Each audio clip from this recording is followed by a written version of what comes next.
పార్టీలోనే రేవంత్ రెడ్డి గారి మీద కొంత అసూయ ద్వేషాలు బాగా వ్యక్తమవుతున్నాయి.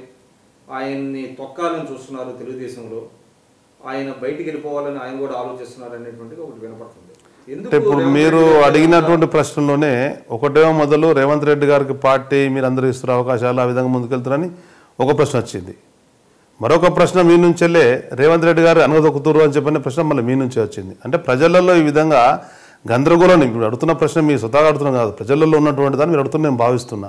అటువంటిది ఎప్పుడు ఉండదు. తెలుగుదేశం పార్టీ 82 నుంచి అన్ని సామాజిక వర్గాలకు, యువకులకు, మహిళకులకు, విద్యావంతులకు, పార్టీకి పనిచేసేటువంటి అంకితమైన వ్యక్తులకు ప్రోత్సహించేటువంటి పార్టీ. దానికి అనుగుణంగా మేము అందరం కలిసికట్టుగా పనిచేస్తున్నాం. మా పార్టీలో ఉండే అనుభవజ్ఞ నాయకులు, యువ నాయకత్వం అంతా కలిసే ఏకాభిప్రాయంతోనే ముందుకెళ్తున్నాం. కానీ ఇటీవల కాలంలో అంటే రేవంత్ రెడ్డి గారు సొంతంగా కొన్ని పార్టీ కార్యక్రమాలు తీసుకొని వెళ్ళిపోతున్నారు. పార్టీకి సంబంధం లేకుండా వ్యక్తిగతంగా ఎదగడానికి ప్రయత్నిస్తున్నారు. తను తాను కాబోయే సీఎంగా చిత్రీకరించుకోవడానికి ప్రయత్నిస్తున్నారు అనేటువంటిది వినపడుతుంది. అది పార్టీలో ఏమైనా చర్చకు వచ్చిందా? రైతు పోరుయాత్ర అనేది నేను ప్రెసిడెంట్గా అయిన తర్వాత ఆత్మహత్యలైనప్పుడే బస్సు యాత్ర పెట్టినాం.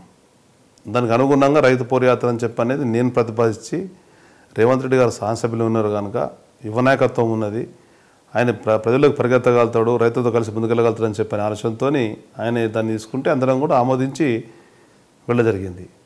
అదేవిధంగా యువకులకు సంబంధించినటువంటి అంశం మాకు వచ్చినప్పుడు విద్యార్థుల ఫీజు రియంబర్స్మెంట్ కానీ, స్కాలర్షిప్స్ కానీ, హాస్టల్ సమస్యలే కానీ వాటికి అనుగుణంగా ముందుకెళ్ళ జరిగింది. ప్రజాపూర్ కూడా మేము అందరం ఆలోచించి పెట్టుకునే కార్యక్రమాలు, ఇవన్నీ సమిష్టి ఆలోచనతో పెట్టుకునే కార్యక్రమాలు. ఒక వ్యక్తి ఎప్పుడు కూడా తెలుగుదేశం పార్టీలో తను డామినేషన్ పరిస్థితి గతంలో లేవు, ఉండవు కూడా.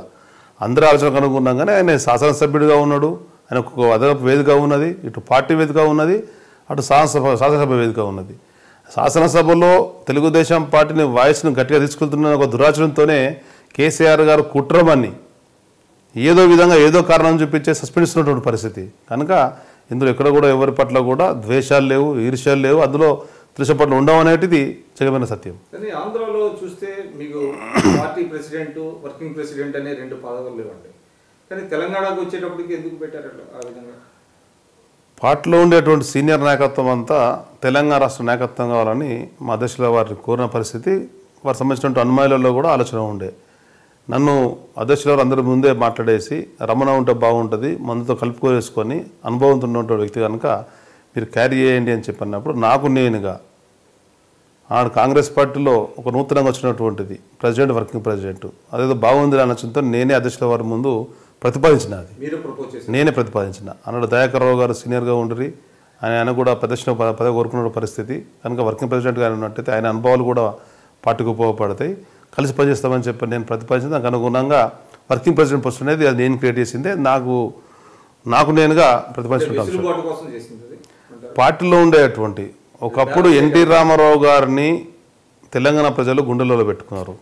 చంద్రబాబు నాయుడు గారి కష్టాన్ని చూసి హైదరాబాద్, సికింద్రాబాద్కు 3వ నగరంగా సైబరాబాద్ నిర్మించినటువంటి, హైదరాబాద్లో ఎయిర్పోర్ట్ తయారు చేసినటువంటి, ఔటర్ రింగ్ రోడ్ వేసి విద్యాపరంగా, వైద్యపరంగా అనేక విధాలుగా ముందుకెళ్తున్నటువంటి చంద్రబాబు నాయుడు గారిని కూడా ప్రోత్సహించిన పరిస్థితి. ఆ అనుభవాలు, ఆ జనసమ్మోహనం, ఆకర్షించేటువంటి శక్తి మా అందరిలో ఒక వ్యక్తిగా లేదు కనుక సమిష్టిగా ఉన్నట్టయితే, వివిధ సామాజిక వర్గాలు కలిసి పనిచేసినట్టయితే బలోపేతంగా మరింత ముందుకెళ్తామని చెప్పని ఆలోచనలోనే మాకు మింగేసిన ఆలోచన అది.